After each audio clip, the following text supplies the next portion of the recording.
Hello again! In this video, we'll be testing out all the concepts we learned in the previous section on this trailer cue I made a couple of weeks ago.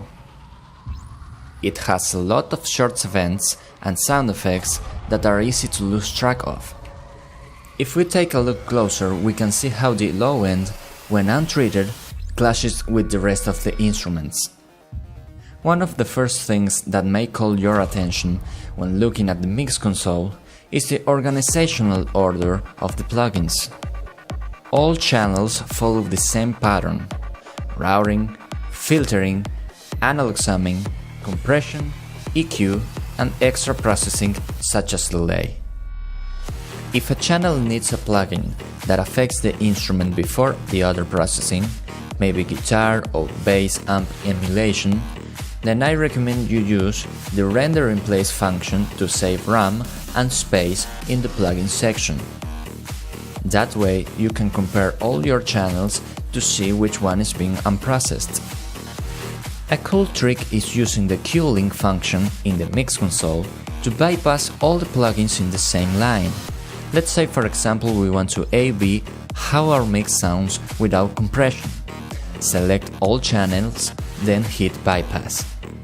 The same can be done to quickly bypass all sends, EQs, filters, and analog summing plugins. Please note that in order for this to work, you need to even out the output of your plugins at each stage. If not, you'll end up always choosing the processed signal just because it's louder. On behalf of plugins output, there's something you need to know.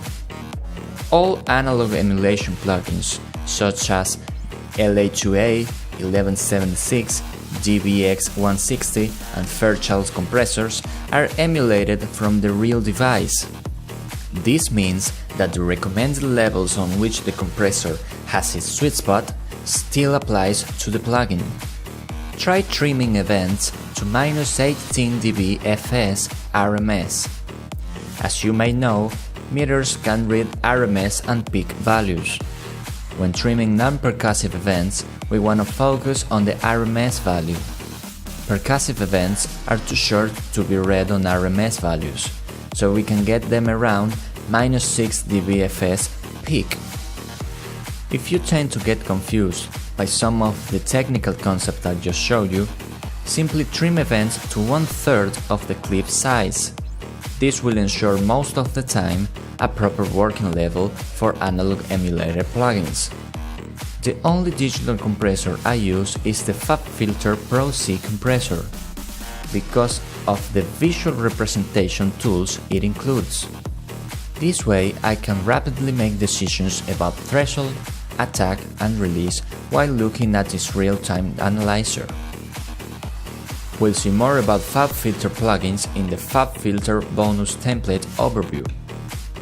Other way to save resources are deleting input channels before entering the mixing stage, converting all MIDI clips into audio and cleaning up the project pools as shown here.